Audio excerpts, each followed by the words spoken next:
Jurassic, How to Train a Dragon, Megan 3.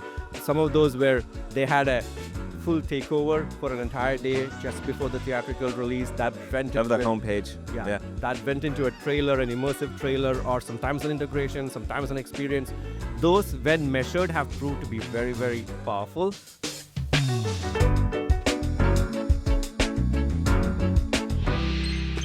Welcome back to Brands and Play, your podcast for everything immersive marketing. I'm Albane Priou, Insights and Partnership Director at Geek. And I'm Nic Hill, co-founder and chief innovation officer at Sawhorse. This week on the show, we're going deep on the Roblox developer conference that just happened. Also, Life is Strange and Call of Duty are coming to the big screen. And Creator Games plans to invest in 200 Roblox games. And I also review one of the key feature Roblox moments, their new social features on the platform. Then later, we'll be rebroadcasting a live from RDC Brands and Play interview with VP of Product, Ads and Commerce at Roblox, Louqman Parampath. Really looking forward to that one. And don't forget to like and subscribe and hit the notification bell to make sure that you never miss out one of our episodes. Let's go into it. Let's go. Albane, how are you? I'm doing fine. How are you? Back from RDC? Freshly back from RDC with a raspy voice. Yeah. Because I was screaming and talking to people for like 3 days straight. It's not the Soros party that did that. No. That's a part of it, but it was 3 nights of that. It was nonstop. It was the Roblox Developer Conference is one of my favorite conferences that happens throughout the year. You've been as well several times, right? Yeah, I've been twice. So I've been to the one in San Francisco, the one in San Jose last year. Sadly, couldn't make it this year, but I've managed to rewatch the keynotes, and I think there's a lot this year that was announced. But what was, I guess, your key takeaways or things that you got excited about? Yeah, well, before we jump in, for those listening that don't know much about RDC, I just want to give some context. Oh yeah, It's an annual event. It's always 2 days, and it's an invite-only event. So this is not open to all the people that are somehow involved in Roblox. This is just available to top developers, creators, and brands who are making the biggest impact on the platform itself. And it's a place where where Roblox can announce all of their upcoming innovations. It's a place where people go to learn about the platform and the strongest features and new product demos and connect and sort of grow. So I benefit so much from it every year. yeah, absolutely. I think the developer community, you can tell from the keynote that this is more of a developer conference, because I think I was going to ask you, but there's one of the preview in the keynote, one of the news that was the most shouted, and you can hear the crowd even from the recording, was the DevEx change. Yeah. So why don't we start with that? I know that was one of your key things, and I wasn't too sure with the context of what that meant, but the crowd went wild. Yeah, being in the audience, I mean, that was the big moment out of all the things they talked about. I think the keynote is like an hour and a half long. Yes, it And was. it's a very intense, overproduced hype festival of information. So yeah, the DevEx moment was really cool. I was in the audience. It was the most loud hype moment of the entire event. And yeah, so we can explain that. So Roblox takes a cut of all earnings on the platform. And then once you have what's left of that, you have to do what's called DevEx, where you can sort of convert the Robux that you have in the account to actual currency. And when you do that, there's another hit that happens where Roblox takes an additional cut of that. So basically, they're giving you more. So when you DevEx out, you actually, take a little bit more money than you would normally. And that, it wasn't that massive of a jump, actually.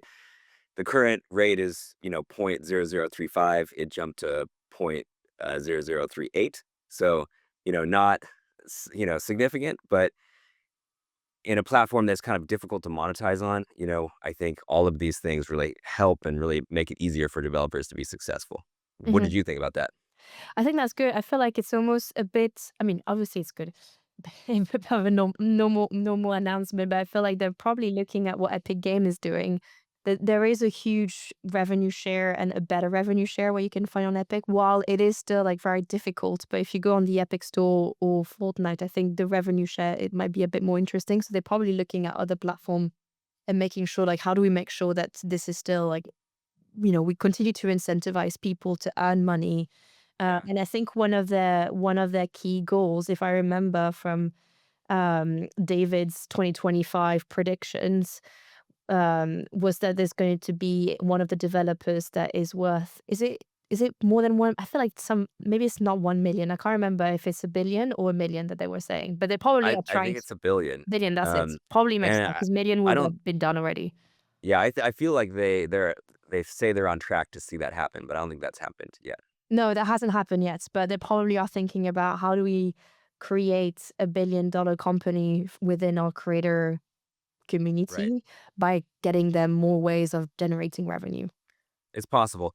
And also, I think that, we're kind of like in an arms race when it comes to UGC gaming platforms Is it? because all the top dev studios that can make these UGC games and blow up and, help those platforms grow by getting new user acquisition, everyone wants those studios, whether, Exactly. it's Fortnite or Roblox or Meta Horizon, whatever. People are trying to like get They're those all devs there. fighting for the So, same content, like content creators. It's just like it's immersive content now that people are fighting about, and no longer YouTubers or but from the TikTokers. perspective of a business, you need to go to a place that's going to yield the best results or Yeah, have the best absolutely, rates. So this is absolutely, a signal in that direction. absolutely. It is a business decision for them on which platform we're going to invest and create content in. Absolutely. Yeah.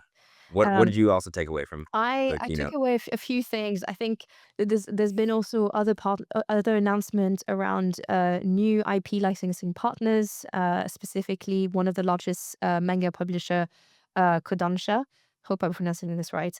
But I, Yes. I feel like because of those new also like IP partners, they're gonna be like, I think you're gonna be able to create really cool worlds as well that are associated with that and hopefully attract a new audience. Because I think high quality, high fidelity also attracts maybe a different kind of audience that we've seen previously on Roblox that might be a bit less childish like. So I'm really excited about that to see a different kind of experiences outside of, the typical like grow a garden, etc.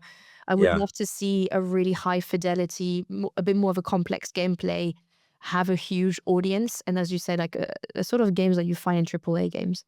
Yeah. Going back to the licensing concept, it's cool that Kodansha is coming in. I guess I'm waiting to see the results, Yeah, because it's it's very early days. challenging. It's a crazy new system that they're proposing. Basically taking like all of these dev studios that, maybe this was their first professional project and now they get to use an IP and it's like a rev share situation. And how's it going to play out? I have no idea. Mm. So I really, before I can comment on it, everyone's asking me about this licensing thing, and I'm like, we just need to see, like, Yeah, give some time so the devs can cook, come out with these games. How do they do? That's what I want to see. I agree. And then maybe the last thing that I like, I mean, there were so many things actually that we'll probably talk throughout the podcast. But the other thing that I thought was really cool was native makeup, because obviously, having worked with L'Oreal a lot, I immediately made ding, ding, ding in my head where I was thinking, okay, that really opens up a lot of doors for any cosmetic brands. And we know that Elf has been as well on the platform, that there's many, I think, cosmetic brands that were a little bit limited when it comes to actually like being able to build like new looks, etc. So this is something that I think would be quite interesting to see. And this is also the exciting stuff, is that this is compatible not only with the more hyper realistic avatars, but also the traditional blocky avatar that we all know. Yeah, that is a big jump because there are makeup games, like individual makeup Roblox games That's that are right. Yeah. really complicated. Lots of layering, lots of cool, creative sort of makeup looks. But then you can't take those looks outside of that game, and bring them across the platform. So this update allows you to essentially do that. So Yeah. I think it is a big opportunity for the beauty vertical to leverage, and I'm really curious to see what people come up with. Yeah. I'm really excited about that. Did you have anything else that struck you over the RDC? Any Yeah, the news? last one that I was super excited about, probably the most excited, was the Moments app, which essentially it's a social media app that lives inside of Roblox. And I know that you're going to do your deep dive on this, but just from a high level, we know that so much video content has been created around Roblox. That video content goes onto YouTube, it goes onto TikTok, it gets, millions, Hmm. billions of engagements, and that's so valuable.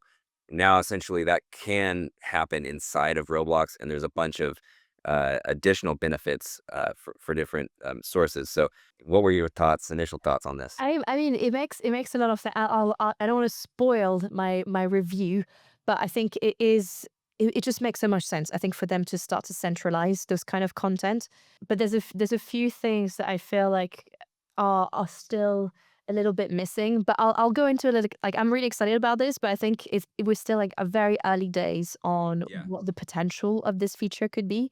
And I'm already foreseeing like, is Roblox going to now, they were already going after, the market share of gaming and trying to acquire like users that were initially potential gamers. Then they were going after like more the social elements. Now they're going after video content. So I'm just really interesting to see how they're really positioning the platform as an overall communication platform, entertainment platform when it comes Yeah. to immersive, but also just 2D content.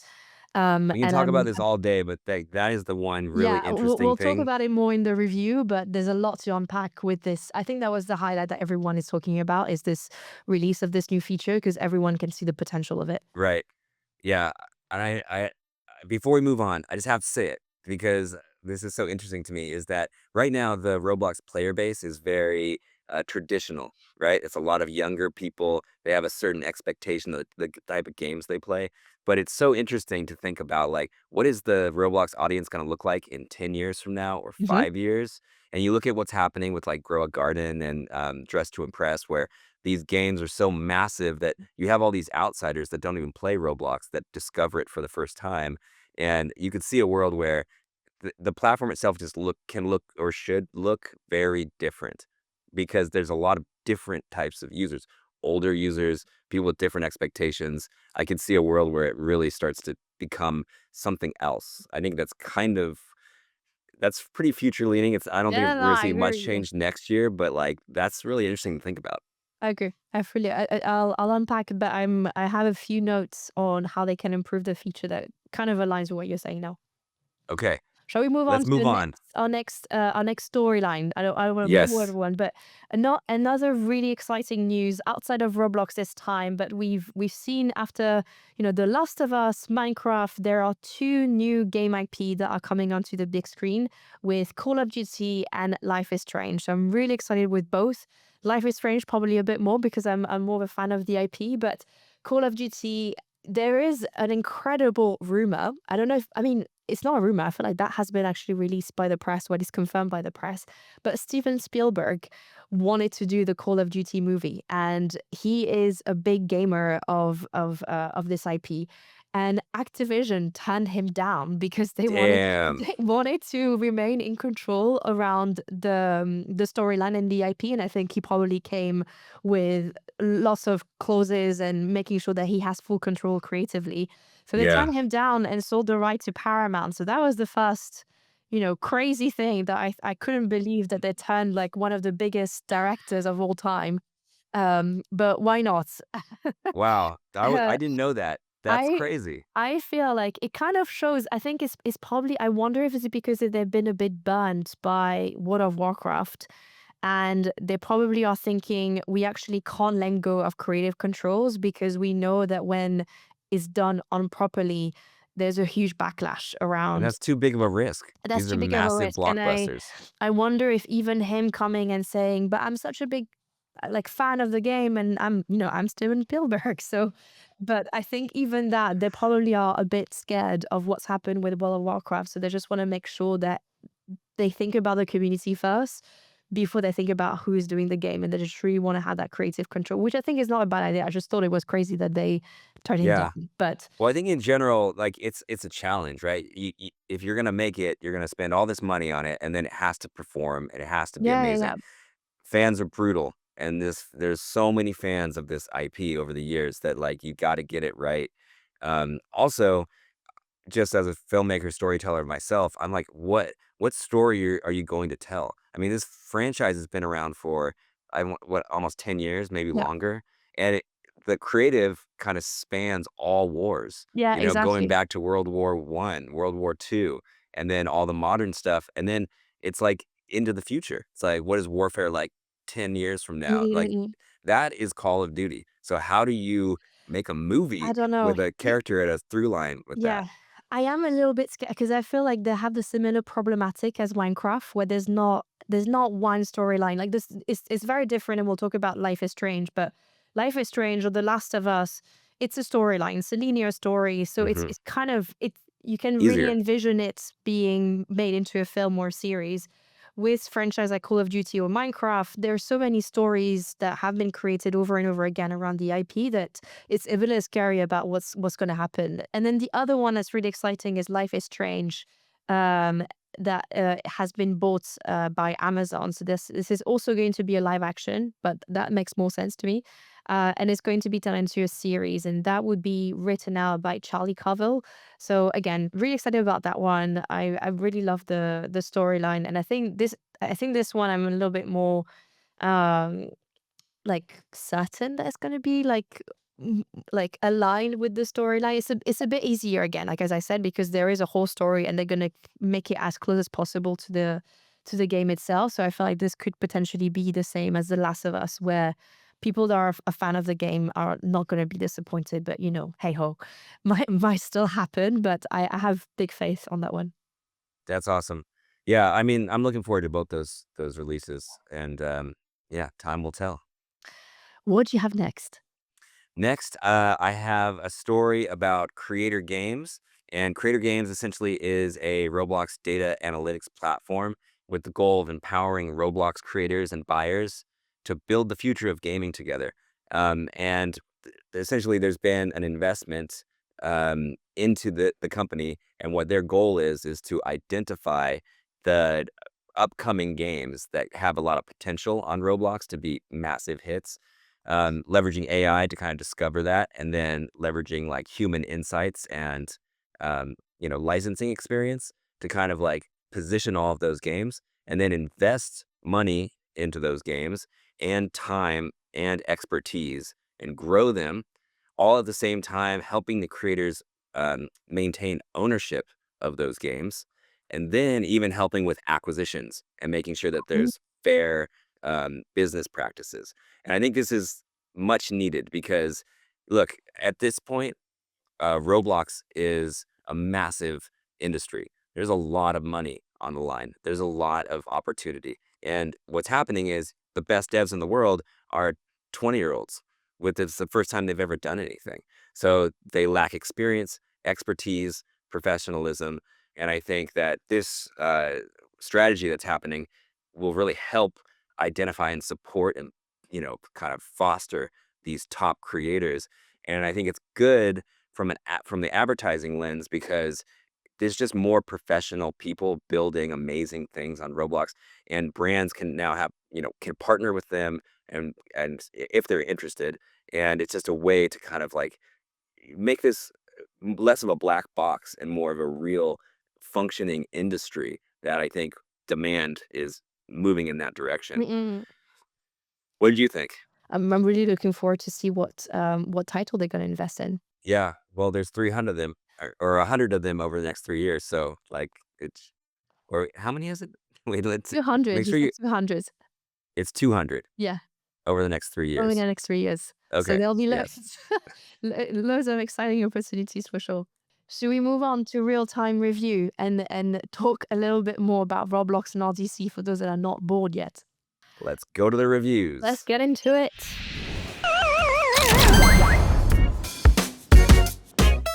Okay, real time review. So my section is going to be on Roblox Moment, the feature that everyone is talking about at the moment. We mentioned earlier in the episode, but this is essentially from a UX perspective, this is Instagram stories or reel, but directly onto Roblox. So it allows people to record 30 seconds clips within their gameplay on any experiences and then share that. Um, the way that Roblox is positioning this is to solve the discovery that is on the platform. It's quite hard at the moment to be able to discover new experiences or even for those new creators to be found.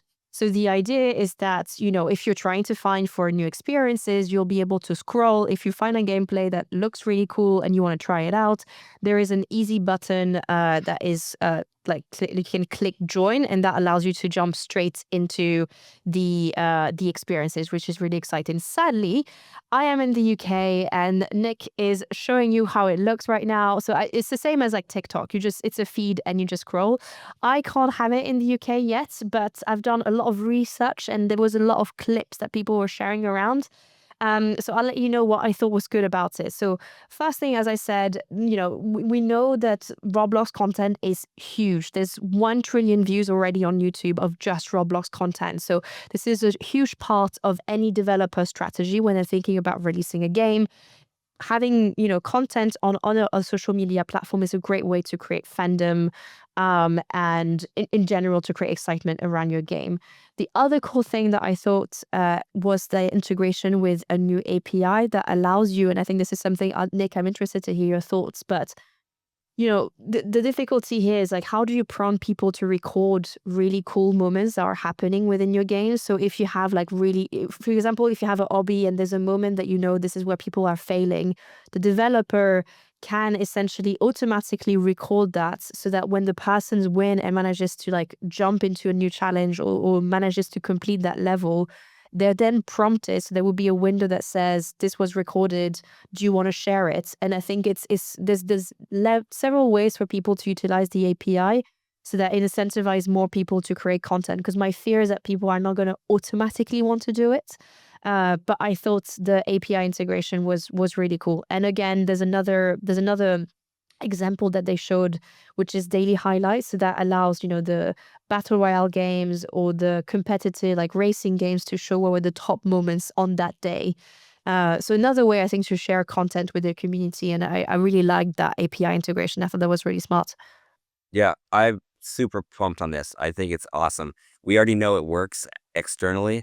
We know, I think it's going to work here. And I think it's really going to help developers with discovery. But in addition to that, I think there's a huge opportunity for brands here to advertise within this feed the same way that they do in social media. Also, not only can you run your own ads eventually that you do in the real world, but what about Robloxified ads? Like taking different interpretations of your product or your brand or your message, and then, creating new creative that's all based in the world that these players and these user bases understand, and then running it that way. That's That's a right. huge opportunity. And And brands, for them, they don't have to run traditional media. They don't have to build a world from scratch. This is like it's very in the social wheelhouse that they already understand. that's right. Which is exactly like, if I jump very quickly onto like what to improve, I think that was my first thing, is they haven't announced yet that you could do sponsored moments. But I'm anticipating that this is something that you'll be able to do, even just for developers. If you are positioning this as a feature that is going to enable discovery, you need to be able to allow then people to post and sponsor a specific content if they want to do like a specific campaign. And I completely agree with you. Like, this is where for brands, it's really important when they're doing an integration or releasing their own standalone experiences, they can then sponsor that content. And I'm I think this is something that we've seen on Zepeto. So Zepeto already has a very similar, they have a feed essentially. What's interesting on Zepeto is that we're now seeing TikToks or like real world content coming onto the platform as well. And I wonder if Roblox will allow that, because you could then have this really interesting mix of Roblox content with just normal content. And my question is Roblox trying to essentially become a competitor to YouTube or to TikTok and centralize? The only thing that, again, if they're trying to do that, they'll have to think about a new type of creator economy that they haven't released yet. The reason why people post on TikTok or on YouTube Reel or Instagram, more on TikTok, I would say, is because of the creator program that they have, where the more views you generate on your video, the more you're rewarded. And right now, there's not really an incentive. I see the clear, True. I see the clear value for developers. It's a great promotional and discovery tool. I would say for maybe like more on a one-to-one and sharing moments with your friends. But for content creators, that are currently posting lots of videos on YouTube on like how to find a free UGC or like just different content that they have on YouTube. I just don't see the incentive for them to post on Roblox right now because they're not going to make the same kind of revenue that YouTube or TikTok is allowing them to make. They don't have ads before that content. So I think it's still like I'm not too sure yet on what they're trying to do. We're probably at the very early stage. But if they are trying to get creators of content from YouTube and TikTok that create content of Roblox They to need come and incentive. post, there needs to be a very similar incentive or even more. So that's the other like the other thing that I was thinking about. And the last thing is still like an issue of the music. Again, you can't they're not set up to create any sort of variety content with the type of Music music that's limitations. currently available. So there's Yeah. still like, it's too early to criticize, but I'm already seeing like a few um hurdle like limitation, I would say. Let's call this limitation on what this feature is. For now, I see it for what it is. It's a great discovery tool. Granted that they will allow people to sponsor those posts. Otherwise, you just get lost in the amount of content and you might never get found. So that's the only thing I would say. But I'm overall incredibly excited. This is, them looking also at Zepato and, what is working currently on that platform and how they can essentially centralize the content and capture those 1 trillion views that YouTube is currently getting out of their own platform. So a very smart move, but I think there's still a lot to grow with that feature. Yeah, I agree. I'm bullish. I'm really excited. I'm also a little confused. If I'm being honest, just like, are we competing with social media? Are we trying to keep all the players here and grow that as a part of what Roblox is? Or Yeah. is this just helping developers and we still want everybody going off platform to go on socials? I don't know, but I it's mean, it's every good and every interesting. platform, especially like we know they are after advertisers. We know that they're launching ads. Like this is where the platform is going. So they have to capture as much attention. As currently, those 1 trillion views they're not spent on Roblox. So all that time that YouTube is gaining on the back of Roblox is at the detriment of the platform itself. So they need to centralize that content. I'm just saying that right now it's great to position for like everything. They have to position this is great for creators. And then they can start like branching it out on this is actually great for content creators. And this is when we can roll out ads, blah, blah, blah, blah, blah.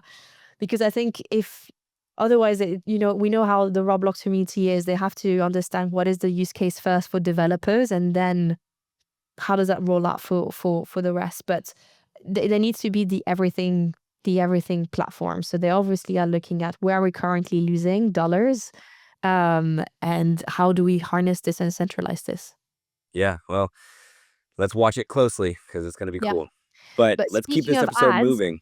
yes, let's keep these things moving. And speaking of ads, I'm really looking forward to our interviews. Do you want to introduce our guest? Our guest this week, Louqman Parampath from Roblox, who is in charge of basically all of the ad technology that goes into the platform. So the man behind immersive ads, rewarded video, tiles, sponsor tiles, everything, all the strategy that helps brands activate on the platform.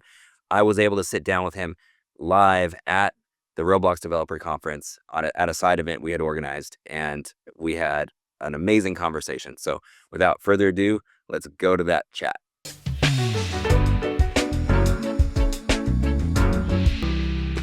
For those of you that don't know me, my name is Nick Hill. I'm co-founder and chief innovation officer at Sawhorse.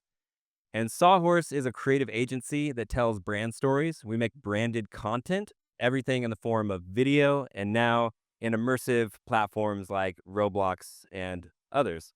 And tonight we have a really special program for you. We are doing a live Brands in Play recording. Brands in Play is a podcast that I do weekly about immersive marketing. We bring in some of the people who are leading in the space. Some of them are actually here in the audience tonight. So it's going to be awesome. And we are going to be talking to Louqman Parampath, who is the VP of Product and Ad Commerce on Roblox. And that's going to be on the record. That's going in the podcast. And then after that, we're going off the record and bringing in 3 brand leaders from Sam's Club, Lionsgate, and NASCAR to talk about what's worked on the platform and what hasn't, and kind of where we're at with Roblox today as a marketing platform. So thank you for coming. And without further ado, Louqman, you want to jump up and chat with me? Sli- Thank you, Nick. Thanks for coming. We're lucky to have you. Thank you for the invitation. Hello, everybody. Can you guys hear me properly? All right. And nice job on that keynote today. Thank you. Thank you. It was exciting. This is my first RDC. Exciting for me to be listening to the keynote too, because there were so many great announcements, I thought, and I hope you guys took a lot of it like I did from listening to Dave and especially the creator keynote come out with so many cool things. Awesome. So let's talk about your background a little bit. Like your whole background is in ad tech, right? So like, can you talk about where you've worked before and what your kind of goals are at Roblox today? Yeah, absolutely. So, it's fairly new at Roblox. This is month 10 for me. I joined last November. I came to Roblox, like Nick said, to lead ad, product for advertising and commerce. So commerce as in real world, physical products. Both fairly early for Roblox at this point. It's a large company with a fairly robust digital goods business and microtransactions. And the idea was what are the secondary revenue streams that the company could build, right? Prior to this, I was at Roku, the streaming platform, was there for 10 years, joined Roku in 2015. Again, very, very early in their advertising journey. And when I left, it was a few $1 billion. Prior to that, I worked at LiveRamp. Some of you may know of that company. Again, very early in its company's journey. And this is a company that onboards CRM data into ad platforms for better targeting and measurement. And prior to that, I was at Yahoo again, building their advertising tech. So 15, 20 years in ad tech, ad platform work, 0 to 1 product development, tech platform development. That's my background. Awesome. And would you say that Roblox is your first gaming related platform you've worked on? It absolutely is. So it's a different beast. It is a completely different beast. So let's talk about like what are all the ways that brands can advertise on the platform. We don't need to go into a ton of detail, but just list out like ways they can show up. Yeah. I mean, you guys probably know some of this. Brands historically have created their own experiences. So we call it standalone experiences. They've integrated into other high traffic experiences, branded integrations where you work with partners like Sawhouse and others. We have also created uh, more immersive units like billboards, which are 3D video units and images. And today we announced it, but recently we had launched the 2D rewarded video format. That is also an immersive unit that you get inside creator-led experiences. And then brands have also been, having UGC items on the platform as virtual giveaways. We launched a takeover format on the home screen that is available for brands during tentpole moments. So there's a fair number of ways in which brands can be present on the platform today. So can you talk about some of the campaigns that are most exciting to you or that you felt were the most successful or innovative? Yeah, there are quite a few good examples there. I mean, one vertical where I've seen some really good product market fit with brand presence on the platform, and Roblox is the entertainment vertical. Theatrical releases, movies. I've just seen those actually do very, very well. NBC Universal had, Jurassic, How to Train a Dragon, Megan 3. Some of those where they had a full takeover for an entire day just before the theatrical release that went Of the into homepage. yeah, that went into a trailer, an immersive trailer, or sometimes an integration, sometimes an experience. Those, when measured, have proved to be very, very powerful, both from a brand lift perspective of the primary takeover unit itself, but also the engagement that you get from users who click on it and then go into the underlying experience. So that's a set of campaigns that I've seen in the last 3 months that have done very well on the platform. Nice. So we're talking about immersive ads here. Like these are ads that you can engage with, you can play with, you can get more deep value. In your opinion, out of all the things that we just talked about, like what is the most valuable for the user? What works in the most deep way? For the consumer, Yeah. I mean, ultimately, one thing I would say is, especially for the immersive formats, the reason the company, this is prior to my time, the company started with 3D formats like billboards for video and images is because it was very non-disruptive. It was very natural in the overall experience. The thinking was Roblox virtual reality, it's a reflection of the real world, and you wanted to create formats that imitated the real world. So that was how it came. The challenge was it was a good format. It worked well, but the challenge was in viewability, and because it is a 3D experience, and typically digital formats have much more compelling viewability stats and worked much more deeply. We decided that we should have additional formats, something like 2D rewarded video. And why we like rewarded video is, especially coming, it's a format that works very well in gaming. It has been tested and proven in gaming, Like in mobile. especially in mobile gaming. But one thing I would say is coming from TV, coming from streaming, the thing that I've noticed is very different here is from a user perspective is the fact that you're offering a reward often tends to take out this false dichotomy between engagement and monetization. Historically in TV and streaming, the challenge you have is as you add ads or increase the ad load, you are looking at reduced engagement and you're looking at the trade-off here. In this case, with rewarded video, oftentimes what we're noticing already is if you offer a reward to watch an ad, the user who picks the reward tend to spend more time in the game because he's got all the more incentive to do that. So that duality goes away. And I thought that is very interesting from a consumer perspective, from a consumer POV, because oftentimes when you look at ads, you are fighting this trade-off between engagement and monetization. Yeah, well said. So I think everyone's aware of the recent sort of child safety concerns have been flagged.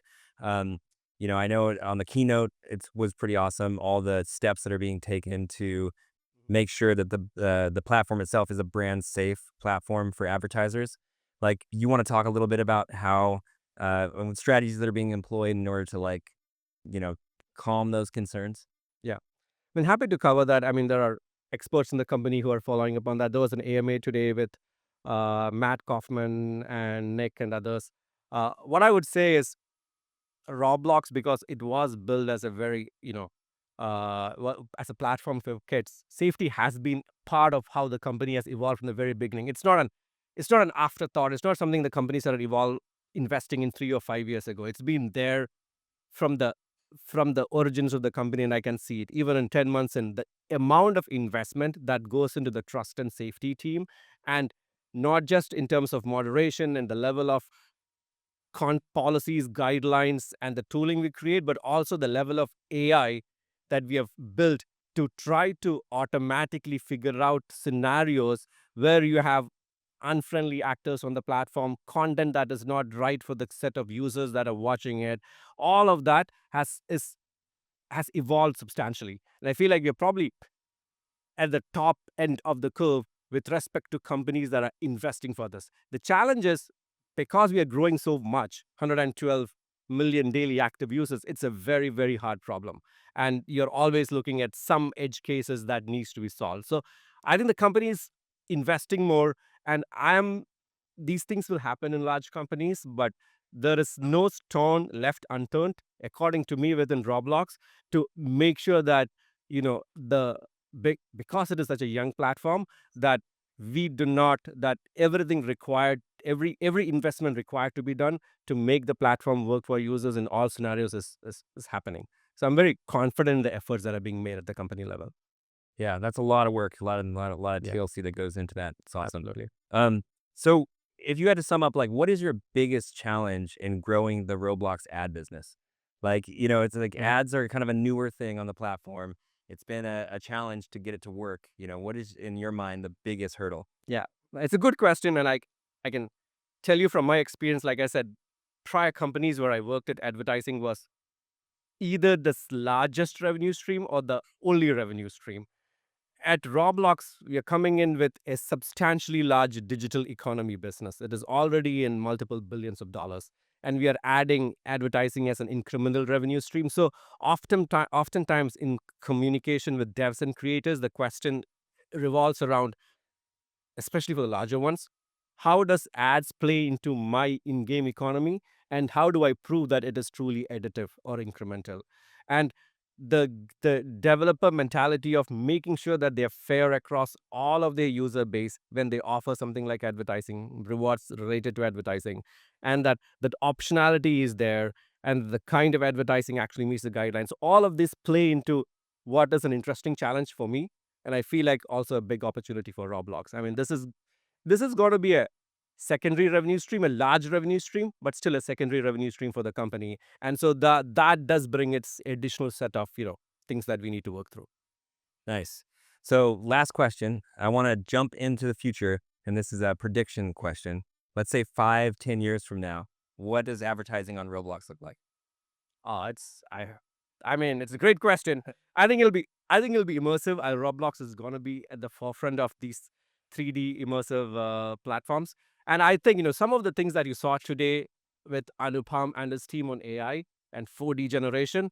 I think ad creatives will be generated like that. For instance, that's the way it is gonna evolve into.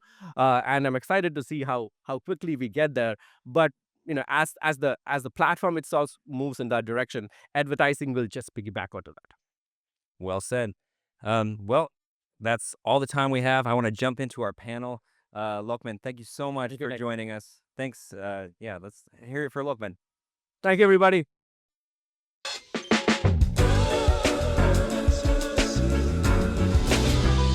Okay, we're back. That was awesome. I was there. You weren't there. You just watched this interview. Albane, what was your takeaway? Well, I think the one thing that I thought was really interesting that we talk about is the tricky balance when you want to launch a ad program within a platform that already has such a strong digital economy, and is the convincing of developers on why they should run ads within that platform and what is the benefit for them as a new revenue stream. So I thought that was something that was really interesting from your interview, and also I think I really like, and I think something that early on RDC that addressed was the safety measures, and again that was reiterated within the interview, just to give reassurance to advertisers on like what are the safety measures that are currently being put in place within Roblox, not just now but since the very beginning, so that this is as safe as possible platform. But overall, a really interesting interview. What did you think having him live as well?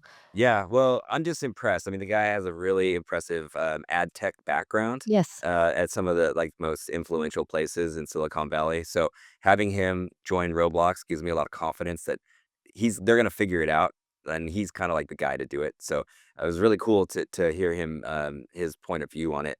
But I think just taking a step back, my whole thing is like we all need to realize that how like bizarre and complicated this is in general. Like this is like a very new thing. We're trying to advertise inside of this UGC gaming platform where people are just coming here to play games and build Yep. games. It's a very novel situation, and I think that um, figuring out how to roll ads out into something like that is just it's very hard to do. And I think they've tried certain things that had various layers, levels of success. But I think kind of the direction they're moving in right now with rewarded ads Yeah. and a few of the other strategies, like I'm really curious to see how performance will change with that, like in the coming days. Yeah, absolutely. Cool. Well, let's keep moving. Let's jump to the final section of this awesome episode: hit, miss, and bet. All right. So this week I'm up. I'll start. You're up. My hit. My hit is the immersive advertising that's happening on top of the Las Vegas sphere.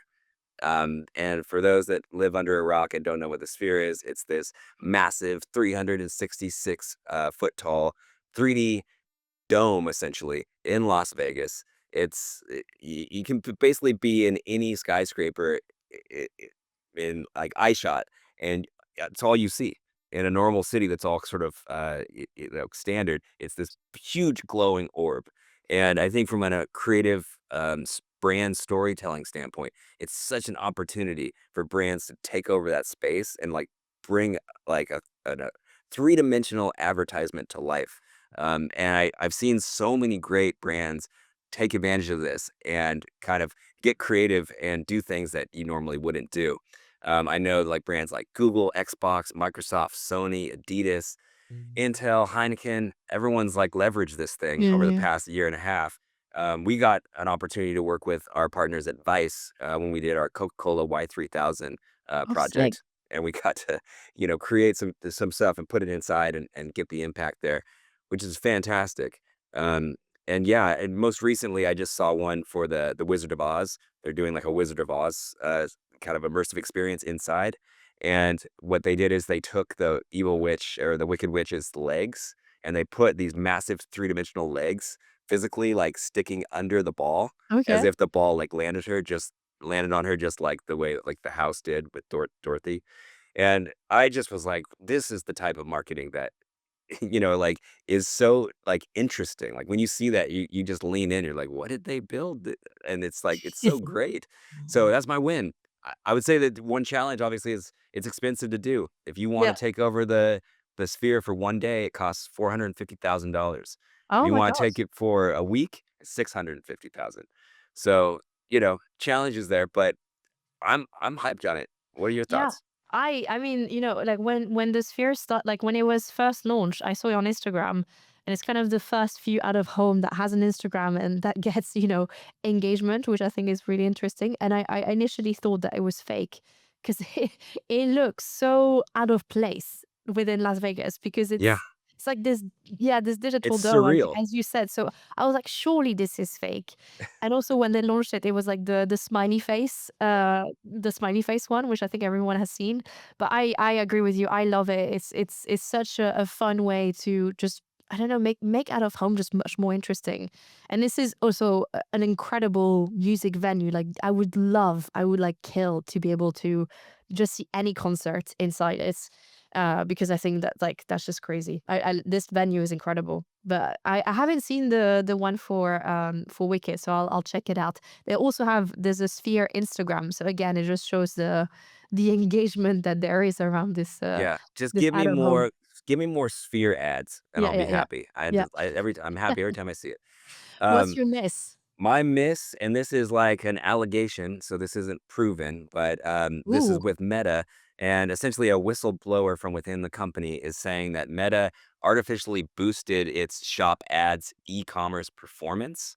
ooh, So those that aren't familiar with shop ads, the way it is basically it leverages AI and algorithms to kind of show relevant ad content to the users on Facebook, Instagram, Messenger, and WhatsApp.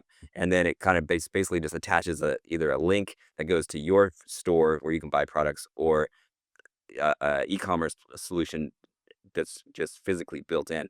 Mhm. Um, so they were reporting these big numbers, and what is being alleged is that they were including the shipping amount and all the sales taxes Oh, in those like revenue numbers, which was their competitors aren't doing. So if that's true, they're basically like trying to like cook the books to make it appear more successful than it was, to get more brands and more clients to go there. Yeah, so that was my miss essentially. And jumping over to my bet, I'm just gonna, like I'm not worried about it. I think that there's so much writing on it, they're not gonna mess around. And the fact that they uh did not hire Steven Spielberg, I think they have a good reason for it. And I think they have a good informed strategy. So it's gonna be a hit. I'm on board with you with the Call of Duty one. I think it's going to be a hit. I hope so. I hope they're not going to replicate what happened with World of Warcraft. I feel like they've been burned enough that they're not going to, they're not going to repeat that, and they're not going to they're going to make sure that this is going to be a success. So I think this is a safe bet coming from you. Okay, we'll see. Well, that's it for this episode. Thank you everyone for tuning in as always. Again, a big shout out to our guests for coming on the show today, and we'll see you next week. Edward, please read us out. And that was Brands in Play. Thank you for joining the podcast where we explore immersive marketing and the people who are leading it. Hosted by Albane and Nic Hill. Our show today was produced by myself, Eddie Regu, with creative direction by Joey Jada and Javed Kazmi, and audio engineering by Samran Q, as well as a massive shout out to Ben Caro. Be sure to join us every week for brand new episodes. The views, thoughts, and opinions expressed in this podcast are solely those of the host and guests and do not necessarily reflect the views, policies, or positions of host employers. The information shared during this podcast is based on personal experience and publicly available information and is intended for informational purposes only. Any references to specific platforms, companies, or partnerships are made in a personal capacity and do not imply endorsement, partnership, or official association with any